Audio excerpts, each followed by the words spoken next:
తదుపరి రాసినటువంటి కర్కాటక రాశి వారికి ఈరోజు ఎలా ఉంది? కర్కాటక రాశి వాళ్ళకి గృహ వాతావరణం అనుకూలంగా ఉంటుంది. ఆర్థిక విషయాలని పెంపొందించుకుంటూ ముందుకు వెళ్ళడానికి విశేషంగా కృషి చేస్తారు. ఆగిన పనులు చాలా వరకు ముందుకు వెళ్ళడానికి ప్రయత్నాలు మీరు చేసేవి అనుకూలంగా ఉంటాయి. కమ్యూనికేషన్ అనుకూలంగా ఉంటుంది. గృహంలో వ్యక్తులతో కావచ్చు, లేకపోతే మీకు అనుబంధం ఉన్న వ్యక్తులతో కావచ్చు, వాతావరణం చాలా చక్కగా ప్రశాంతంగా ఉంటుంది. మంచి ఆలోచనలతో ముందుకు వెళ్ళడానికి విశేషంగా కృషి చేస్తారు. అయితే అనవసరమైన ఆందోళనని, హృదయాందోళనని అధిగమించే ప్రయత్నాలు లాంటివి చేయాలి. గృహాన్ని అందంగా అలంకరించుకోవడానికి అధిక శాతం ధనాన్ని ఖర్చు పెట్టుకునే అవకాశాలు లాంటి వాటికి కారణంగా కూడా ఒకటి మనం చెప్పొచ్చు.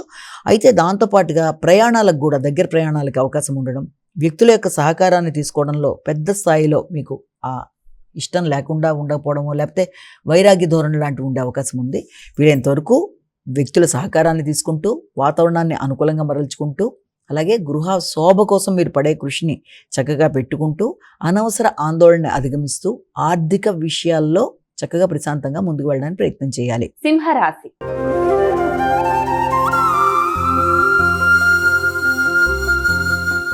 ఇక సింహరాశి వారికి ఈరోజు ఎలా ఉంది? తోబుట్టువుల యొక్క సహకారాన్ని కోరుకుంటారు.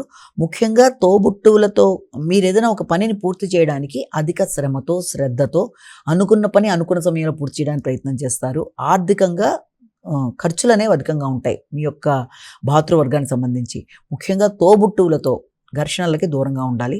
ముఖ్యంగా భాగస్వామి యొక్క ఆరోగ్యం మీద శ్రద్ధ కావచ్చు, భాగస్వామి వ్యవహారాల్లో, వ్యాపార వ్యవహారాల్లో తగిన జాగ్రత్తలతో మీరు ముందుకు వెళ్ళాలి. అభిప్రాయ భేదాలకు కానీ, అపార్థాలకు కానీ, మానసిక ఒత్తిడికి కానీ దూరంగా వింటూ, వీలైనంత వరకు కుటుంబంలోని స్త్రీలతో కావచ్చు, లేకపోతే వ్యాపార వ్యవహారాలకు సంబంధించిన విషయంలో కావచ్చు, తగిన జాగ్రత్తలతో ముందుకు వెళ్ళి అనవసరమైన ఘర్షణల్ని అధిగమిస్తూ ముందుకు వెళ్ళినట్లయితే అన్ని విధాలా అనుకూలంగా ఉంటుంది. కన్యా రాశి.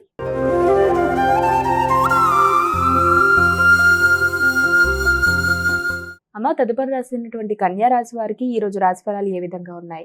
కన్యా రాశి వాళ్ళ విషయాన్ని తీసుకుంటే, కన్యా రాశి వాళ్ళకి ఆర్థిక విషయాలు అనుకూలంగా ఉంటాయి. మాట విలువ పెరుగుతుంది, గుర్తింపు గౌరవం లభిస్తుంది. ఆశించిన విషయాలలో విజయం సాధిస్తారు. వ్యక్తులతో మీకు అనుబంధం పెరుగుతుంది. ఉపాసన బలాన్ని పెంచుకోవడానికి ప్రయత్నం చేస్తారు. దేవి ఆరాధనని చేయడానికి ప్రయత్నాలు లాంటివి చేస్తారు.